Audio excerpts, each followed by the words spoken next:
County. The time was approximately 12:05 hours. This is in reference to Orange County case number 20-017904. I'm currently located at Tealwood Park Apartments, 4704 Lucier, Fort Winter Park, Florida, 32792. I am here with my partner, Detective Scott Long, with the Orange County Sheriff's Office. And can you state your name? Melissa May Sexton. You are the property manager of this complex, correct? Yes. Okay. And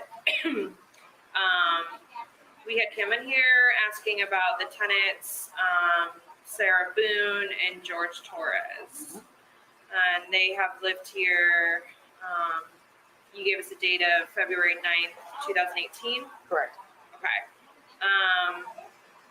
You had told us that Sarah would confide in you about her and George's relationship. Can you tell us further what she would tell you? Yes.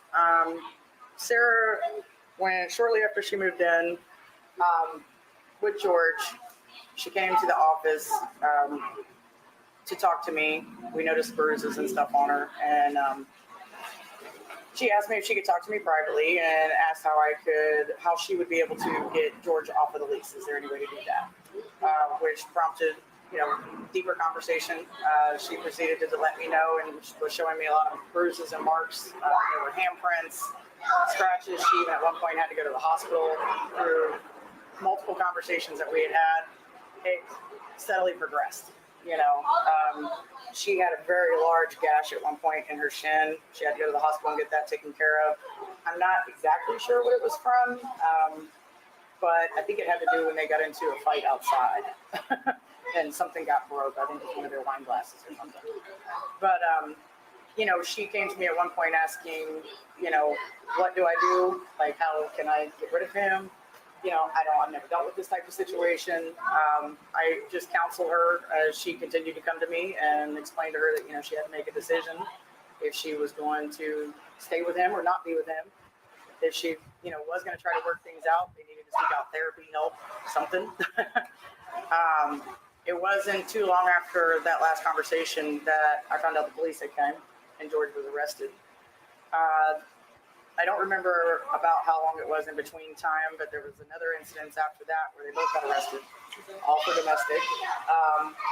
The complaints throughout their whole term, roughly about 20 to 30 noise complaints, fighting, arguing, banging on doors, loud music. It was just always something pertaining to their lifestyle. I do know that I have seen both of them intoxicated as early as 9 o'clock in the morning, and I mean staggering, falling down intoxicated, both of them. And there was a noise complaint that I had received about some fighting one day that was going on, and Sarah was actually wandering around the property very drunk, barefoot, not properly dressed, I'll say it like that, sitting on the side of her building over by the retention pond. When I was told about that is when I approached Sarah, sat down, talked to her. I even had also separately went and talked to George and told them that once they had sobered up, I needed to have a meeting with them. The following business day, because this was a Friday, I do remember that. I went to see them Monday, roughly about 12 o'clock. They were sober. They apparently had some epiphany, that they were going to straighten themselves up and start acting right. And they did very good for, basically until now. I haven't gotten any complaints since May of the past year, But up until that point, the complaints were consistent, monthly, always.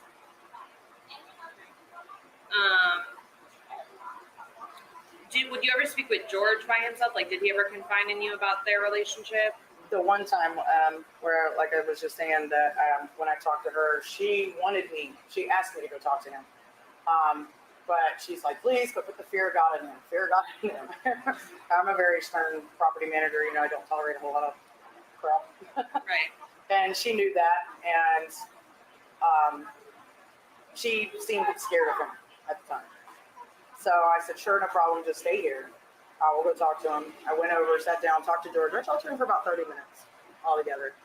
And, George had explained to me that she was actually the aggressive one. And the reason she ended up with marks is, in my perception of what he was trying to explain is that she's very hands-on, in the face, dramatized and talking and explaining or fussing or whatever they might have been doing. Right. And I believe that because Jean, my assistant, doesn't even like to deal with her, would avoid her like the plague because she was always drunk and she's very hands-on. There was one day, as a matter of fact, it was that same day that I talked to George by himself. She kept grabbing me by the arms to the point that I told her, I said, "You touch me one more time, we're gonna have a problem. I'm either gonna contact the police or whatever we need to do, but you can't keep grabbing on me." I had asked her several times to quit touching me. And because of that, she would do the same thing to Jean, and Jean didn't like it. Right. So, that's what he was explaining to me, is she was always the touchy one, the aggressive one, not that she was hitting him, but she would be like in his face, or she might, push him, or, little things like that. And she would block him from coming out of the room or whatnot, and he would take her and move her. You know what I mean? And just, that's the way he had explained it to me. Right. She has told me, even literally to Monday, I have been told by her several occasions that he has drugged her around by the hair of her head. I've been, told about by neighbors. I'm sorry I don't have it anymore, but at one point a tenant actually sent us a video clip via text of them two fighting and beating on each other out in the backyard. There was another complaint incident about a ladder being propped up to the wall that George was using to climb over the wall to try to get back into his apartment, sneaking in and out. There was another night, sorry, I forgot to tell you about this too. I got a call for one of my vacants in building 24, 4724, which is not their building. There was a tent set up on my vacant back porch. And it's apparently where George was sleeping for a couple of nights because she had him out of the house. I have another tenant here who may or may not speak to you, I'm not sure. For that reason, I don't want to give you her name just yet without talking to her, but George and her fighting a different evening had actually wandered into her home. He was so drunk and had no idea where he was. And when she came home, luckily her kids were not there because she's a single mother with 3 kids. George was actually upstairs in her house hollering and looking for Sarah, thinking he was in his apartment.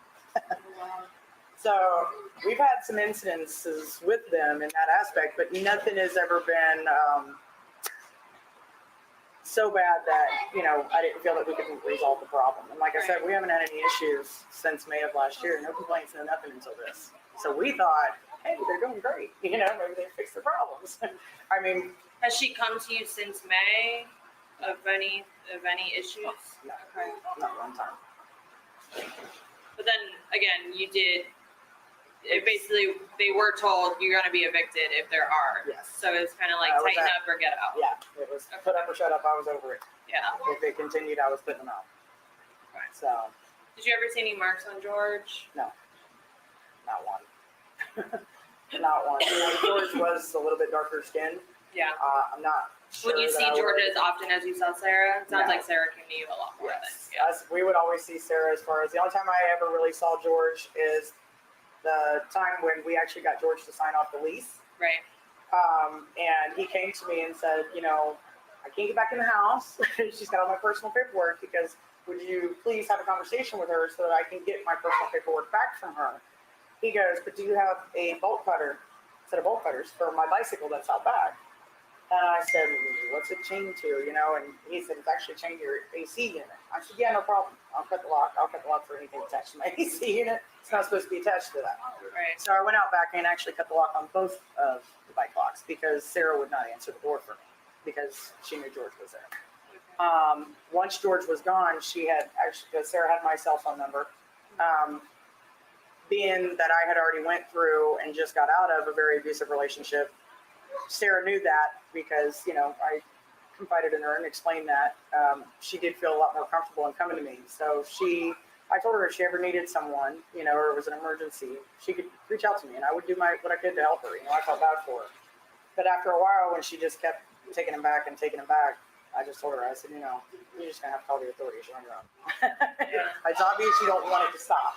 He's not doing anything to get help according to you.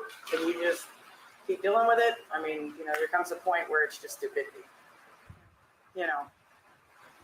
But that's the run-ins and instances that I've had with him. I've never seen a mark on George, and he's never told me that she's hit her at all. Okay. But she has told me in front of him that he has hit her and things that he's done, and he was not denying it. He never denied it. So George and her both expressed to me on many occasions that they knew they needed help. But I'm guessing due to their financial situation, not having any work, probably why they didn't do much. Right. When you saw them together, who looked to be like more dominant? I mean, did one seem to be more dominant over the other? George was very confident. He wasn't arrogant or anything. He, for the most part, stayed to himself. Like I said, there are a couple people here that he knew, from, I will say, another life from Philadelphia. And, George was the one I always seen driving the vehicle. George is the one I always seen playing with the child. Never saw Sarah outside playing with her kid, ever. As a matter of fact, most of the time, Lucas, you would find him riding around the property on his bike, unattended. No parents outside, no nothing. Because I had actually had a conversation with Sarah about that.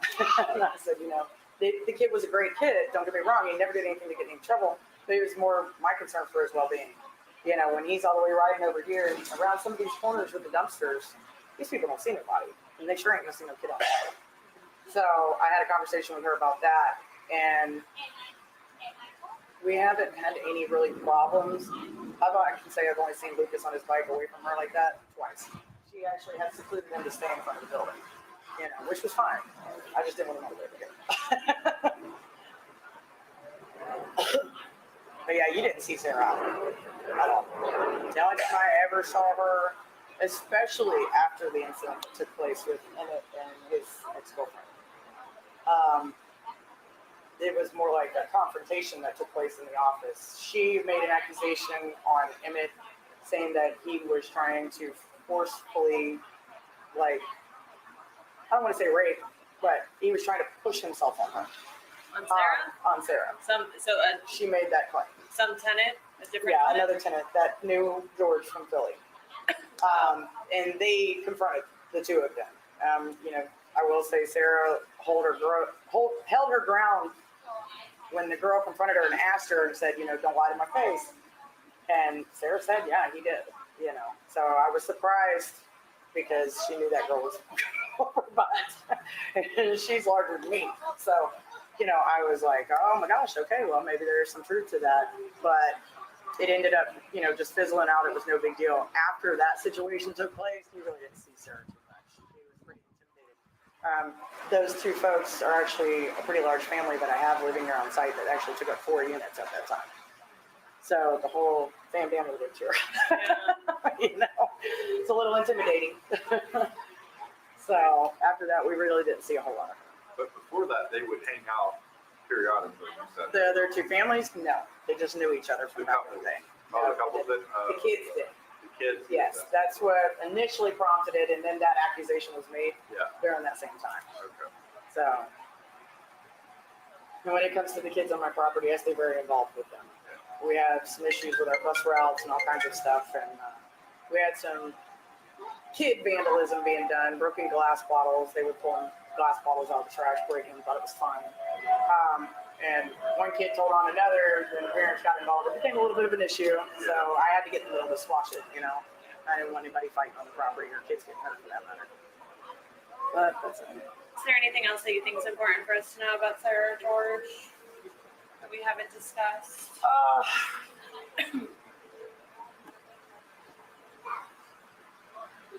No, I don't. Nothing really. Her nickname's Drunk as a Bear. Literally. We know they drank from sunup to sundown. Would she ever, I know she confided in you a lot. Would she ever admit that she was an alcoholic to you? Yeah. She would? Yes. I wish I still had my text messages. She sent it to me on text. I know we drink too much and she told me that George one time had enrolled in AA and was getting help. Now, whether that was any truth, I have no idea. A lot of stuff like that I just take with a grain of salt. Right. You know, I think she was more concerned about the image that was being put in my head for them, and I think she was just trying to paint a prettier picture. Right. Because I will say, it was like a week later, she was gone. And when we go, you know, inspecting the property and walking around different projects, we do a lot of pressure washing throughout the year. We did that a couple of times.